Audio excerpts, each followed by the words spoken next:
Mradi wa ujenzi wa barabara ya Rwanda Idiwili kwa kiwango cha lami yenye urefu wa kilomita 20 ni moja ya mikakati ya serikali kuhakikisha maendeleo ya kiuchumi, kijamii na katika mkoa wa Songwe na maeneo jirani kwa kuboresha mtandao wa barabara ili kuongeza ufanisi katika sekta ya usafirishaji. Ujenzi wa barabara hii unafadhiliwa kwa 100% na serikali ya Jamhuri ya Muungano wa Tanzania kupitia Wizara ya Ujenzi, Wakala wa Barabara TANROADS. Muda wa utekelezaji wa mradi huu ni miezi 12. Tarehe ya awali ya kumaliza ujenzi itakuwa ni tarehe 13 Agosti mwaka 2026. Mkataba huu kwa ujumla wa barabara ya kilomita 20 ni shilingi bilioni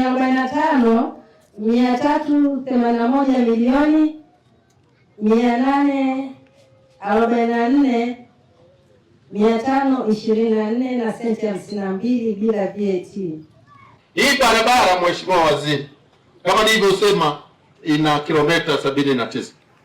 Wakikamilisha hii, wanawake wakifanya kazi vizuri, tutakuja kwako tuangalie tena, waongezee zingine 20 zisogee.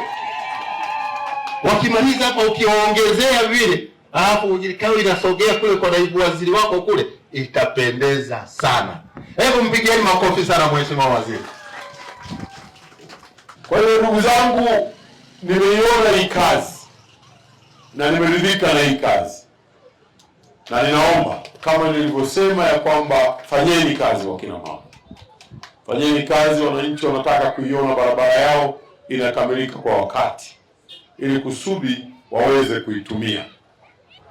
Na la pili, baada ya lile la taa za barabarani na ukamilifu, ni jambo la ajira. Nimefurahi sana kwamba mnatoa ajira kwa vijana wa hapa.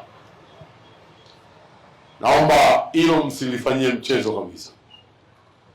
Kama wako vijana wenye kuweza kufanya kazi, lazima wapewe kazi za kufanya.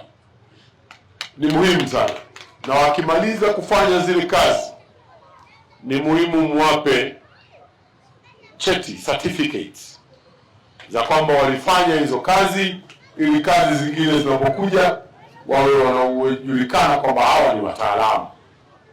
Na meneja wa mkoa huu wa Songwe na ujirani yako mkoa wa Mbeya, na kwa cheni wa kina mama hawa, hakikisheni mnawasimamia, hakuna makosa madogo ili barabara ikimbie katika ujenzi wake.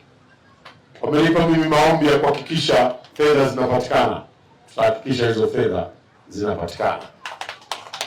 Na Rais Samia amenipa maelekezo, kila mahala ambako barabara zinatengenezwa hivi sasa, ukamilifu wa barabara ule ni pamoja na kuwekwa kwa taa za barabarani. Kwa hivyo na hapa Iyula na vijiji vingine vitapata taa za barabarani ili kuweza kufanya biashara usiku na mchana,